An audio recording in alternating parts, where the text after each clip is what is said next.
guys, my name is Wesley Hanson, a student leader here at Gateway Church, and today I will be doing our walk through the Word Wednesday. And today we will be in James chapter 3, verses 11 and 12. To sort of recap while you're trying to get to there over what's been going on the past few verses in James chapter 3, James has been talking to these fellow people about the tongue, and he's been telling them how about the tongue is the root of all evil. It causes these flames, and if we are able to control our tongues, you would be perfect and would be able to control yourselves in any other way. So to jump into verse 11, he says, "Does a spring of water bubble out with both fresh water and bitter water? Does a fig tree produce olives, or a grapevine produce figs? No, and you cannot draw fresh water from a salty spring." What he's saying here is he gives them two very simple analogies that the common person back then could easily understand.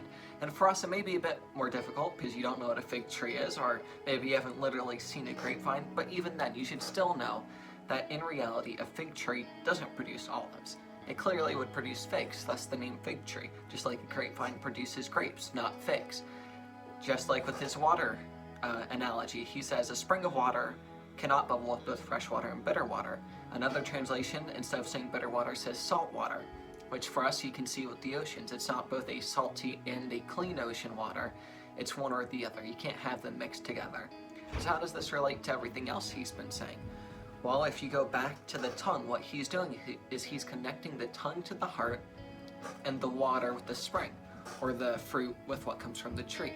And so what he's saying here is you cannot expect your words, what you say, what you do, to not have to do with what your heart is. If you have an evil heart, your motives may seem good, but they're going to be evil, because whatever you do will reflect your heart. In the same way, if you have a good heart, your intentions will be good. They will be pure, they will be holy, they will be righteous. And that's what he's warning them. He's warning them that you cannot claim to do one thing when your heart shows another. And you cannot do something if your heart is not aligned with it. Just like you can't do evil actions with a good heart. You can do evil actions with a good heart, but you cannot do good actions with an evil